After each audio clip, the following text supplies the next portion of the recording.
राष्ट्र सर्वप्रथम, राष्ट्र सर्वप्रथम, राष्ट्र सर्वप्रथम, राष्ट्र सर्वप्रथम। राष्ट्र सर्वप्रथम की बात ललित सुमन के साथ कार्यक्रम में नेशनल चैनल कात्यायनी पर आपका स्वागत है। अगले साल गुजरात में विधानसभा चुनाव होने वाले हैं, जिसकी तैयारियों को लेकर दिल्ली के मुख्यमंत्री अरविंद केजरीवाल आज अहमदाबाद के दौरे पर हैं। मुख्यमंत्री केजरीवाल ने आज अहमदाबाद में आम आदमी पार्टी के कार्यालय का भी उद्घाटन किया। पत्रकारों से बातचीत के दौरान मुख्यमंत्री केजरीवाल ने कहा कि आम आदमी पार्टी 2022 में गुजरात की सभी 182 सीटों पर अपने उम्मीदवारों को उतारेगी। मुख्यमंत्री केजरीवाल ने गुजरात को एक नए मॉडल का वादा किया और कहा कि दिल्ली मॉडल अलग है और गुजरात का एक अलग मॉडल होगा। पिछले 27 साल से गुजरात में एक ही पार्टी की सरकार है, लेकिन पिछले 27 साल इन दोनों पार्टियों के गठजोड़ की कहानी है, दोनों पार्टियों की दोस्ती की कहानी है। कहते हैं, मुझे नहीं पता, आपको तो ज्यादा पता होगा, कि कांग्रेस बीजेपी की जेब में है। जब जब बीजेपी को जरूरत होती है तो माल कांग्रेस सप्लाई करती है। ऐसे कैसे चलेगा? गुजरात के कौन सुध लेगा? आज गुजरात के किसान आत्महत्या कर रहे हैं 75 साल के बाद। गुजरात के सरकारी स्कूलों की बुरी हालत है, गुजरात के सरकारी अस्पतालों की बुरी हालत है, गुजरात के व्यापारी डरे हुए हैं। डरने की क्या जरूरत है? अब तो देश आजाद हो गया, किसी की हिम्मत नहीं है। अभी कुछ साल पहले मेरा एक दौरा लगने वाला था। गुजरात का एक बहुत बड़ा चेंबर ऑफ कॉमर्स है, उन्होंने मुझे इनवाइट किया। ऐन वक्त पे गुजरात के अथॉरिटीज ने उन पे प्रेशर डाल के मेरा दौरा कैंसिल करा दिया। पिछले एक साल के अंदर कोरोना काल के दौरान जिस तरह से गुजरात को अनाथ छोड़ दिया गया, ऐसे लगा जैसे गुजरात के लोगों की सुध लेने वाला कोई नहीं है, गुजरात के लोगों का ख्याल रखने वाला कोई नहीं है। ऐसे हालात के अंदर यशोदान गढ़वी जी ने जो निर्णय लिया राजनीति में आने का, मैं यशोदान जी को तहे दिल से बहुत बहुत बधाई देता हूं। उनको क्या जरूरत पड़ी थी? जब किसी का कैरियर खत्म हो जाता है, जब किसी को कोई पूछने वाला नहीं होता, तब अगर कोई छोड़ छाड़ के राजनीति में आए तो समझ में आता है। लेकिन अगर कोई अपनी कैरियर की पीक पे अपने कैरियर को लात मार के राजनीति के अंदर आए तो वो गुजरात की जनता के लिए आ रहा है। पिछले कुछ सालों से यशोदान जी अपने टीवी चैनल के और अपने कार्यक्रम के जरिए एक एक आम गुजराती की आवाज बने हुए थे, उनकी आवाज उठाते थे। लोग उनके साथ अपने आप को रिलेट करते हैं। आज गुजरात का हर व्यक्ति यशोदान जी के साथ रिलेट करता है। और मैं समझता हूं कि जो आम गुजराती आज विकल्पहीन हो गया था, उसे लगता था कि विकल्प ही नहीं बचा गुजरात की राजनीति के अंदर, ये दोनों तो एक ही हैं, इनको वोट देना है, इनको वोट देना है, कोई फर्क नहीं पड़ता है, एक ही हैं ये दोनों। आज उनको एक सार्थक विकल्प मिला है। गुजरात के अंदर बैठा हुआ भी हर आदमी देख रहा है कि अगर दिल्ली के अंदर बिजली मुफ्त हो सकती है, 24 घंटे बिजली हो सकती है, तो गुजरात के अंदर बिजली इतनी महंगी क्यों है? गुजरात के अंदर बैठा हुआ आदमी देख रहा है कि अगर दिल्ली के अस्पताल 5 साल के अंदर इतने अच्छे हो सकते हैं, दिल्ली के स्कूल 5 साल के अंदर इतने अच्छे हो सकते हैं, तो 70 साल के अंदर गुजरात के स्कूल और अस्पताल अच्छे क्यों नहीं हुए? अब होंगे, अब बदलेगा गुजरात। अब यशोदान भाई ने जो बीड़ा उठाया है, मैं भगवान से प्रार्थना करता हूं, आज हम सब लोग मंदिर में बैठे हुए हैं, पवित्र स्थान पे बैठे हुए हैं, मैं भगवान से प्रार्थना करता हूं कि जो सपना गुजरात के लोगों का सपना पूरा करने का जो यशोदान भाई ने संकल्प उठाया है, वो यशोदान भाई, गोपाल इटालिया जी, मनोज भाई, इनकी पूरी टीम गुजरात के 6 करोड़ लोगों के साथ मिलके अब सब मिलके गुजरात को बदलेंगे। तेलंगाना राष्ट्र समिति के वरिष्ठ नेता और पूर्व स्वास्थ्य मंत्री इटाला राजेंद्र ने आज भारतीय जनता पार्टी का दामन थाम लिया है। इटाला राजेंद्र टीआरएस के वरिष्ठ नेताओं में से एक गिने जाते हैं और 12 जून को उन्होंने विधानसभा में हुजूराबाद के विधायक पद से इस्तीफा दे दिया। केंद्रीय मंत्री धर्मेंद्र प्रधान और जी किशन रेड्डी की उपस्थिति में राजेंद्र आज भाजपा में शामिल हो गए और ऐसी अटकलें लगाई जा रही हैं कि राजेंद्र के अलावा टीआरएस के कुछ और नेता भी भाजपा में शामिल हो सकते हैं। तेलंगाना में भारतीय जनता पार्टी की बहुत नए सदस्य जिनकी तेलंगाना की राजनीति में अपने आप में एक महत्वपूर्ण स्थान है, जिसकी अभी पार्टी में औपचारिक रूप में आपके सामने पार्टी की तेलंगाना की सभी वरिष्ठ नेताओं की उपस्थिति में पार्टी की प्रभारी और राष्ट्रीय नेतृत्व की उपस्थिति में शामिल हुआ। ऐसे ही हमारी 6 बार की विधायक इटाला राजेंद्र जी, जो तेलंगाना की नई तेलंगाना बनने के बाद वित्त मंत्री, स्वास्थ्य मंत्री ऐसे महत्वपूर्ण भूमिका निभाने वाले राजेंद्र जी तथा उनकी तमाम सहयोगी रविंद्र रेड्डी जी, तूला उमा जी, रमेश राठौड़ जी, अश्वत्थामा रेड्डी जी, बोबैया जी, नलिनी जी, केशव रेड्डी जी, चंद्रशेखर जी तथा अनेक कार्यकर्ता। आज जैसे तरुण जी ने कहा, कोरोना की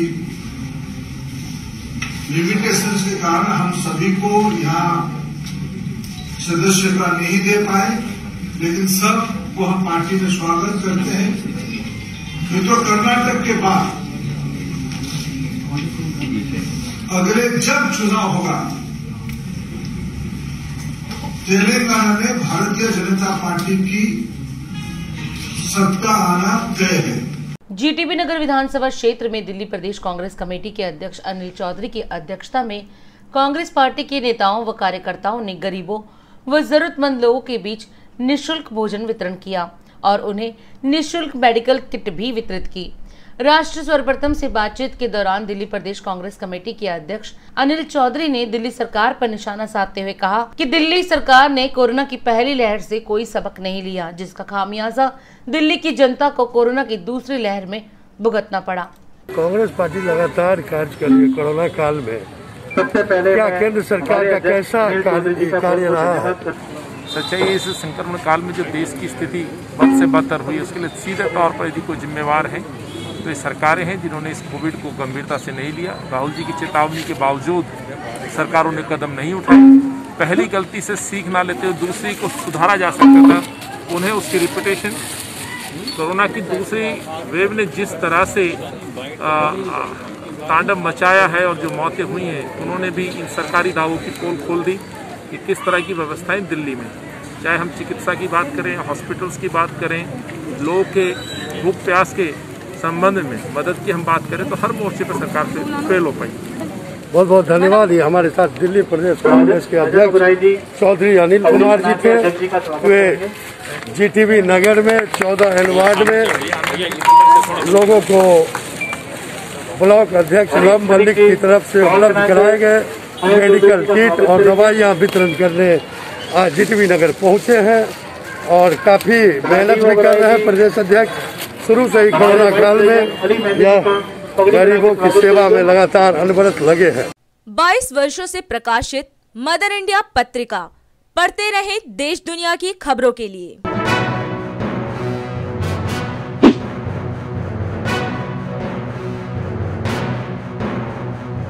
26वें वर्ष में आपके लोकप्रिय समाचार पत्र इंडिया दर्पण का प्रवेश। आप देखते रहें अपने क्षेत्र की खबरें।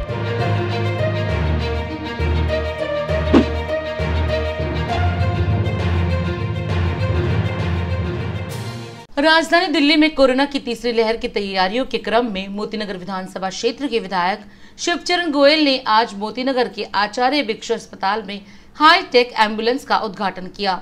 साथ ही विधायक शिवचरण गोयल ने कोरोना की संभावित तीसरी लहर के चलते दिल्ली सरकार की तैयारियों की भी जानकारी दी और बताया कि दिल्ली सरकार की तरफ से कई अस्पतालों में ऑक्सीजन प्लांट भी लगाए जा रहे हैं।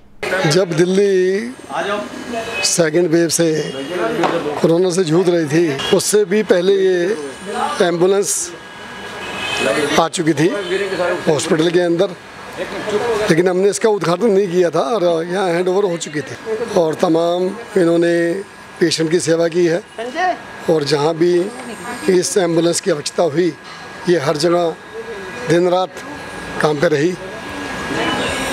और दिल्ली केजरीवाल सरकार की एक ही मंशा है कि दिल्ली में हेल्थ केयर को इतना मजबूती से कर दिया जाए ताकि हर को एक अच्छी स्वास्थ्य सेवाएं मुहैया हो सके, सेवाएं इनको मिल सकें। और आज जिस तरह से दिल्ली में अब लगातार हेल्थ सर्विस के ऊपर काम चल रहा है, और उसी का एक परिणाम था कि अभी 3 दिन पहले हमारे 22 जगह ऑक्सीजन प्लांट्स लगाए गए और उनका उद्घाटन हमारे मुख्यमंत्री केजरीवाल जी ने किया, जो विधिवत से सुचारू रूप से चल रहे हैं। और हमारे आचार्य भिक्षु हॉस्पिटल में भी एक ऑक्सीजन प्लांट आ चुका है, जिसमें 100 पेशेंट के लिए ऑक्सीजन की व्यवस्था हो गई है। अभी तक व्यवस्थित नहीं किया गया, लेकिन प्लांट आ चुका है और एक प्लांट अभी और आने वाला है। तो जिस समय ये प्लांट शुरू हो जाएगा तो उसका भी विधिवत समर्पित किया जाएगा। ये एक एम्बुलेंस ऐसा है कि आपने देखा होगा ज़्यादातर हॉस्पिटल्स जो हैं उन पे नहीं है। दिल्ली गवर्नमेंट कैट की सेवा लेती है, मगर जब भी आपने अभी भी न्यूज़पेपर में पढ़ा होगा, जब ये पैंडेमिक का समय था, जो दूसरा वेव आया था, तो उनके लिए भी मुश्किल हो गया था कि सभी जगह पे सही समय पे एम्बुलेंस का उपयोग कराया जाए।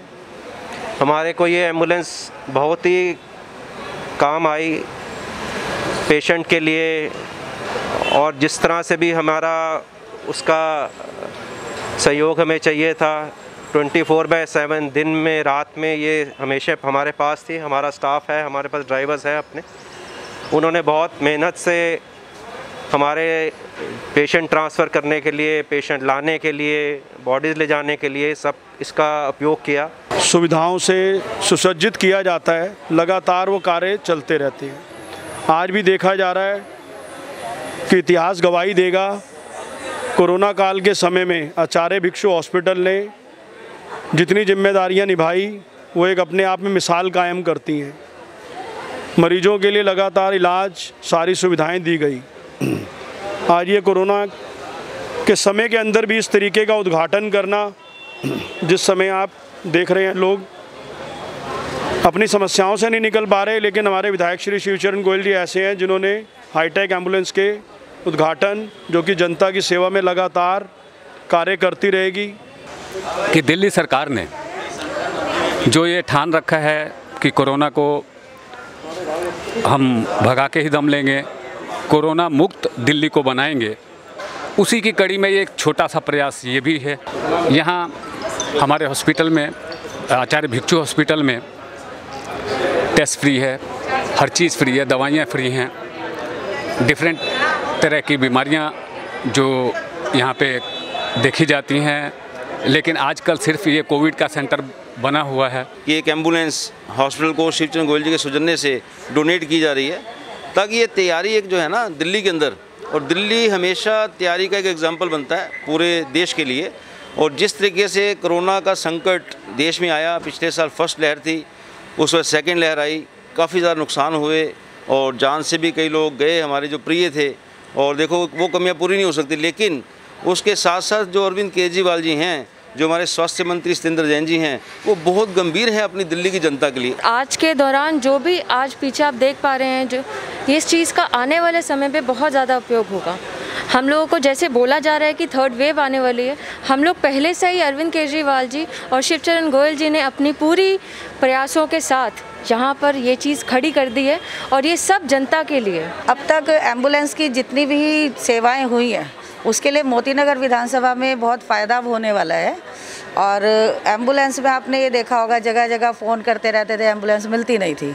दिल्ली सरकार की ये बहुत अच्छी पहल है, जिसकी वजह से एम्बुलेंस आप देखिए फुल फिटेड है, इसके अंदर कोई चीज़ की कमी नहीं है। ऑक्सीजन से लेके पूरा सिस्टम जो होता है एम्बुलेंस में, वो सब कुछ इसके अंदर है। राजधानी दिल्ली में कोरोना की दूसरी लहर में ऑक्सीजन की किल्लत काफी देखने को मिली। यहां तक कि ऑक्सीजन की कमी से कई लोगों को अपनी जान भी गंवानी पड़ी। और कोरोना की तीसरी लहर में ऑक्सीजन की कमी ना हो, इसलिए रविवार 13 जून को दिल्ली के पंजाबी बाग के महाराजा अग्रसेन अस्पताल में PSA ऑक्सीजन प्लांट की शुरुआत की गई। इस ऑक्सीजन प्लांट का उद्घाटन केंद्रीय पेट्रोलियम मंत्री धर्मेंद्र प्रधान ने किया। केंद्रीय मंत्री धर्मेंद्र प्रधान ने कहा कि केंद्र सरकार इस बात को लेकर आश्वस्त होना चाहती है कि देश की स्वास्थ्य व्यवस्था पूरी तरह सुदृढ़ रहे और इस बार ऑक्सीजन की कमी को लेकर किसी तरह की अफरा तफरी का माहौल ना बने। इसीलिए जुलाई तक पीएम केयर फंड से 1213 पीएसए ऑक्सीजन प्लांट लगाए जाएंगे। इस उद्घाटन कार्यक्रम में दिल्ली प्रदेश अध्यक्ष आदेश गुप्ता, सांसद परवेश वर्मा व कई अन्य नेता और अधिकारी मौजूद थे। महाराजा अग्रसेन हॉस्पिटल समूह को धन्यवाद देता हूँ। आपने महाराजा अग्रसेन जी के नाम को सार्थक करते हुए, उनकी परंपरा को आगे बढ़ाते हुए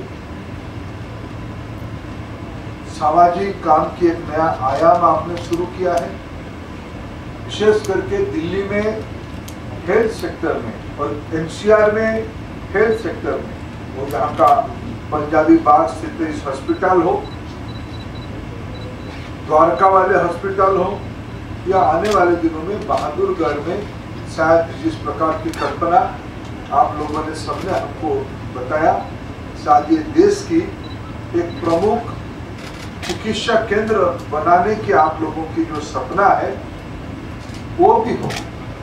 और उसी पूरा समुद्र मंथन में आपने आज आईजीएल को भी मौका दिया, उसमें से थोड़ा अर्घ्य डालने के लिए, थोड़ा उस यज्ञ में थोड़ा घी डालने के लिए।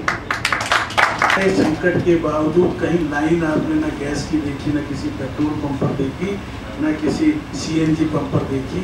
ये सब कुछ हो पा रहा है क्योंकि अच्छी नीयत से, अच्छी नीतियों पर चलते हुए, एक टीम वर्क की तरह आगे बढ़ते हुए, एक योगी यदि काम करे, एक सन्यासी की तरह यदि हम काम करें तो सफलता निश्चित तौर पर मिलती है। आप सबको मैं साधुवाद देता हूँ कि इस कोरोना काल के अंदर जो आपने एकजुटता दिखाई और समाज की सेवा की, तो उसमें एक चीज़ तो ज़ाहिर तौर पे एक प्रकट हुई कि समाज इकट्ठे होने पे ही कुछ काम होते हैं। जो भी प्राकृतिक विपदा आती है तो वो अकेले मनुष्य के बस की नहीं रहती, वो समाज प्रशासन दोनों मिलकर जब काम को करते हैं तो वो पूरा हो भी जाता है। और इस बारी समाज ने बहुत सेवा की, पर कोरोना का तूफान बहुत ही तेज था जो सारी सेवाओं से ऊपर निकल गया। आईजीएल हो, पूरे देश के अंदर गरीबों को उज्ज्वला योजना के माध्यम से, महिलाओं को उज्ज्वला योजना के माध्यम से गैस योजना से जोड़ा। और आज जब इस कोरोना महामारी के संकट में पूरे देश में ऑक्सीजन की कमी थी और विशेष रूप से दिल्ली में एक बहुत बड़ा ऑक्सीजन संकट या तो यूं कहो था या उत्पन्न किया गया, लेकिन फिर भी जब हम लोगों ने माननीय धर्मेंद्र प्रधान जी से जब भी कोई बात कही है तो दिल्ली वासियों के हित में उन्होंने एक कदम आगे बढ़ाकर साथ देने का काम किया है। मैं समझता हूँ आज के बाद में इतना बड़ा ये प्लांट है कि भगवान ना करे कि कोई थर्ड वेव आए, भगवान करे कोई अगले महीने 2 महीने में ये सारी बीमारी खत्म हो जाए जड़ से। मगर अगर कोई ऐसी घटना होती भी है दोबारा, तो कम से कम आज इस प्लांट के लगने से एक बात की गारंटी हो गई कि इस अस्पताल में ऑक्सीजन की कमी नहीं हो सकती। दिल्ली में लगातार कम हो रहे कोरोना के मामलों के बीच मुख्यमंत्री केजरीवाल ने पिछले रविवार को 14 जून से दिल्ली में लॉकडाउन को खत्म करने की घोषणा की थी, जिसके मुताबिक अब दुकानें सुबह 10 से रात 8 बजे तक खुल सकेंगी। इसके अलावा दिल्ली में 50% क्षमता के साथ रेस्टोरेंट में बैठकर खाने को मंजूरी दी गई है। दिल्ली मेट्रो और डीटीसी बसें भी 50% पैसेंजर्स की क्षमता के साथ चलेंगी। साथ ही शादियों में सिर्फ 20 लोगों को ही शामिल होने की मंजूरी दी गई है, लेकिन शादियां सिर्फ घर या कोर्ट में ही हो सकती हैं। दिल्ली में लॉकडाउन खत्म होने के बाद लोगों को कुछ राहत तो मिली, पर लोगों का मानना है कि पहले जैसी आर्थिक तेजी में अभी वक्त लगेगा। राज सर्वप्रथम की टीम ने दिल्ली का जायजा लिया तो पाया कि कई जगह लोग अभी भी कोरोना के नियमों का पालन नहीं कर रहे हैं, जिसके चलते प्रशासन को मजबूरन चालान भी काटना पड़ रहा है। कोरोना तो काफी कम हो चुका है, लेकिन लोगों को जागरूक करने के लिए और कोरोना के चैन को पूरी तरह से खत्म करने के लिए दिल्ली होमगार्ड के जवान जीटीबी नगर रेड लाइट इलाके में मास्क की चेकिंग कर रहे हैं और यह नज़ारा है मास्क की चेकिंग का। आप देखें इस प्रकार से सभी मास्क लगाए हुए हैं, सुरक्षा के लिए ज़रूरी भी है। इस प्रकार से आप देखें दिल्ली होमगार्ड के जवान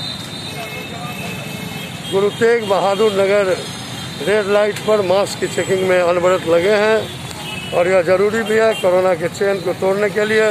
महानगर दिल्ली के तमाम जगहों पर चेकिंग हो रही। आप लोग मास्क की चेकिंग कर रहे हैं? जी जी। तो लोग पकड़े भी जा रहे हैं रोज? पकड़े जा रहे हैं मास्क वाले। तो इस प्रकार से तो दालचंद जी हैं, होमगार्ड के जवान हैं और जीटीबी नगर में आप जांच कर रहे हैं रेड लाइट पे। हाँ जी। कितने लोगों को आप पकड़ लेते हैं रोज? रोजाना 15-20 हो जाता है हमारे। तो कितना चालान है एक आदमी को? 2000 रुपये का। तो देखिए इस प्रकार से मास्क की चेकिंग हो रही है और लोगों को जागरूक भी कर रहे हैं। आनंद विहार रेलवे स्टेशन पर लोगों की दिल्ली वापसी प्रारंभ हो चुकी है और यह नज़ारा मैं आनंद विहार मेट्रो स्टेशन के बाहर फ्लाईओवर का दिखा रहा हूँ। ऑड इवन जो चल रहा था जी, आज वो खत्म हो गया पूरी तरह। बिल्कुल बिल्कुल बिल्कुल अच्छे है, लोगों के लिए अच्छा है और लोगों के लिए और अच्छा है। बीमारियाँ खत्म हो रहा है, लोगों को परेशान हो रहा था वो परेशानी खत्म हो रहा है। जो है अब ग्राहक आना शुरू हो गया है आपके पास? शुरू होना है वाला है। लोगों के पास काम दाम नहीं है तो कैसे गुजारा होगा। जो लॉकडाउन खुलने से अच्छा है, काम है, काम करेगा, पैसा आएगा तब तो खर्च करेगा। अच्छा हुआ खुल गया है, 4 पैसे गरीब आदमी है अपना काम धंधे में लगेंगे, अच्छी बात है। सर अभी तो फिलहाल तो मार्केट डाउन चल रही है, धीरे धीरे धीरे धीरे धीरे अपने लाइन में आएगा। अभी टाइम लगेगा, 1 महीने मगर आ जाएगा, थोड़ी टाइम लगेगा। अब जैसे मजदूर गांव से आ रहे हैं, फिर धीरे धीरे काम करेंगे, फिर खरीदवारी होगी, एक दूसरे से सब जुड़ा हुआ है। जो गवर्नमेंट किया बहुत बढ़िया किया है, कोई ऐसी बात नहीं है। जब तक अगर बीमारी ख़त्म नहीं होगी तब तक कोई फ़ायदा नहीं है खोलने का। हाँ खुला है, थोड़ा सा उस हिसाब से हमें भी अपना थोड़ा ध्यान रखना पड़ेगा और थोड़ा सा सरकार को भी देखना पड़ेगा कि आगे बढ़े नहीं। अब सारी दुकानें खुल गई हैं, कस्टमर तो है ही नहीं, बिल्कुल डाउन है। जैसे अब कस्टमर ही 20% है, पहले ऑड इवन था, किसी के पास लग जाता था कोई। अब तो ये मार्केट की हालत देख लो क्या है। सबको अच्छा काम किया, अच्छा कर रहे हैं, काम बहुत बढ़िया कर रहे हैं, गरीबों की मदद ही कर रहे हैं। तो खुल तो गया लेकिन अभी बाजार में कुछ दम तो है नहीं, काम तो है नहीं। और बाकी थोड़ी टाइमिंग भी वैसे ही है, सुबह 10 से 8 बजे तक, तो टाइमिंग में थोड़ा 8 से साढ़े 7 बजे फटाफट दुकान को बढ़ाना भी पड़ता है। ख़त्म हो गया, अच्छी बात है। बाकी है चलो दाल रोटी चल निकलेगी आगे थोड़ा सा, बाकी तो हालात ख़राब ही थे अभी तक कोरोना में। जो काम धंधा है वो बिल्कुल चौपट हो रखा है बिल्कुल। और ऑड इवन तो ये नाम के लिए किया गया था, उससे कोई फ़र्क तो पड़ना नहीं था। आज भी यही है, कल भी वही था।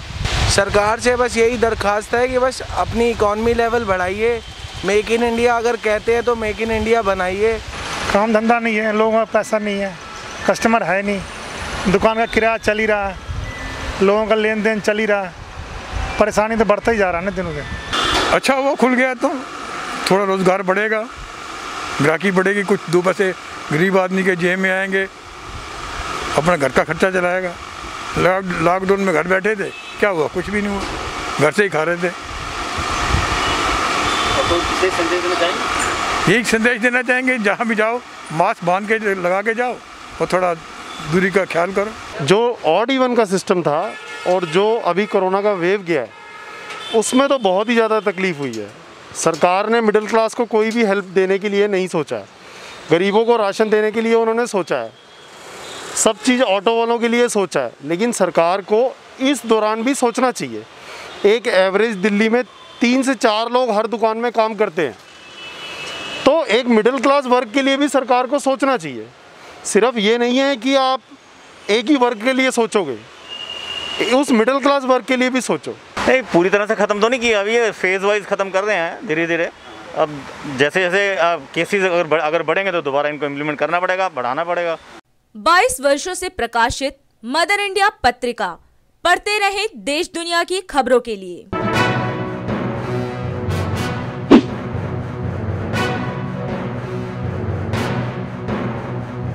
26वें वर्ष में आपके लोकप्रिय समाचार पत्र इंडिया दर्पण का प्रवेश। आप देखते रहें अपने क्षेत्र की खबरें।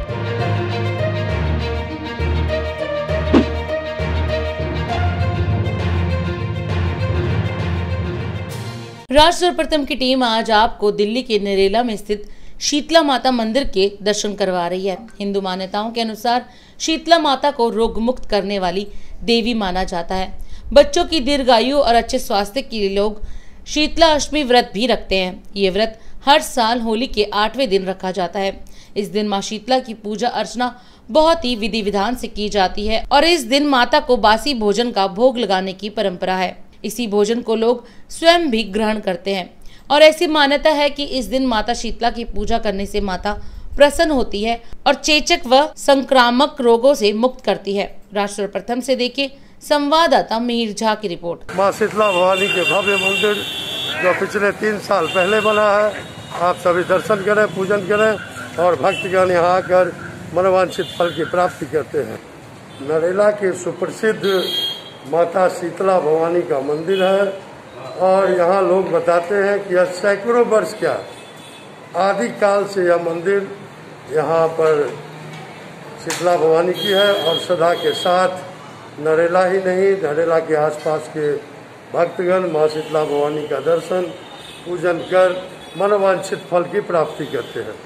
और मैं अभी झंडा चौक स्थित शीतला भवानी मंदिर पर हूँ कात्यायनी नेशनल टीवी के लिए और माता की महिमा अपरंपार है और भक्तगण यहाँ रोज आकर मत्था टेकते हैं। शर्मा जी, माता शीतला भवानी के विषय में संक्षिप्त जानकारी दीजिए। और यहाँ स्वरूप पहले छोटा मंदिर का था, भव्य मंदिर तैयार। इनकी पैतृक मंदिर है। तो इनकी विशेषता क्या है? आप जो 3 साल से इनका पूजा अर्चना कर रहे हैं, आपने क्या पाया है? आपने क्या पाया है? यहाँ जो भक्तगण अपनी मिन्नत लेके आते हैं तो माता की कृपा से अवश्य ही उनकी पूरी होती है। और हमारे साथ यहाँ के स्थानीय लोग हैं। झंडा चौक के मंदिर के विषय में संक्षिप्त बताएं। हम तो जब पैदा हुए तब ये मंदिर था जी। ये भवन तो निधार वैसे पूजा पाठ होती थी, शीतला माता की पूजा होती थी तब हम पैदा हुए। हमारे पैदा होने से पहले से ही चल रहा है। राजेंद्र बाबू, मंदिर के विषय में बताएं। ये हमारे जन्म से भी पहले हमारे दादा परदादाओं के समय से इसकी पूजा होती आ रही है। ये पुराना शक्तिपीठ है। यहाँ पर पूरा न केवल पूरा नरेला गांव बल्कि आसपास के सभी लोग यहाँ पर पूजा करने आते हैं और वर्ष में जो है एक बार सीढ़ी सातक के अवसर पर जो है पूरा गांव इस पे आता है। शादी विवाह और अन्य समारोह पर सभी इस पे धोख देने के लिए आते हैं और जोड़े यहाँ पर आकर के आशीर्वाद लेते हैं, अपने सुखी जीवन को सफल बनाते हैं। बहुत बहुत धन्यवाद। इस प्रकार से देखिए माता शीतला मंदिर में भक्तों की अपार आस्था। और मैं नरेला से झंडा वाला चौक से माँ शीतला भवानी मंदिर से मिहिर कुमार झा। आज सिखों के 5वें गुरु अर्जुन देव जी का शहादत दिवस। लोगों ने गुरुद्वारों में माथा टेक कर गुरु अर्जुन देव जी की शहादत को किया नमन। देश में पिछले 24 घंटे में 70,421 कोरोना के नए मामले, 3,921 लोगों की संक्रमण से मौत। तो भारत में रिकवरी रेट बढ़कर 95.43% हुआ। उत्तराखंड में 22 जून तक बढ़ा कोरोना कर्फ्यू। 15 जून से 4 धाम यात्रा को 3 जिलों चमोली, रुद्रप्रयाग और उत्तरकाशी के लोगों के लिए खोला गया। राम मंदिर ट्रस्ट में घोटाले पर बोले राहुल गांधी, श्री राम स्वयं न्याय है, सत्य है, धर्म है, उनके नाम पर धोखा अधर्म है। लोक जनशक्ति पार्टी में आई दरार। चाचा पशुपति पारस समेत 5 सांसदों ने किया चिराग पासवान से किनारा। बॉलीवुड स्टार सुशांत सिंह राजपूत को याद करके इमोशनल हुए उनके फैंस और सितारे। 14 जून 2020 को अपने मुंबई वाले फ्लैट में मृत पाए गए थे सुशांत सिंह। आगरा में खेलते वक्त 100 फीट गहरे बोरवेल में गिरा 3 साल का मासूम। बचाव कार्यों में जुटी सेना। उत्तर प्रदेश में मानसून ने दी दस्तक। प्रदेश में मानसून आते ही लखनऊ का मौसम हुआ सुहाना। लखनऊ के कई इलाकों में हुई बारिश। ब्रिटेन की महारानी एलिजाबेथ से मिले अमेरिकी राष्ट्रपति जो बाइडेन। कहा, मुझे मेरी मां याद आ गई। सर्बिया के नोवाक जोकोविच का फ्रेंच ओपन 2021 पर कब्जा। 19वां ग्रैंड स्लैम सिंगल्स खिताब किया अपने नाम। राष्ट्र सर्वप्रथम की बात ललित सुमन के साथ कार्यक्रम में हम आज आपसे यही विदा लेते हैं। राष्ट्र सर्वप्रथम, वंदे मातरम, जाग उठा है भारत। राष्ट्र सर्वप्रथम, राष्ट्र सर्वप्रथम, राष्ट्र सर्वप्रथम, राष्ट्र सर्वप्रथम।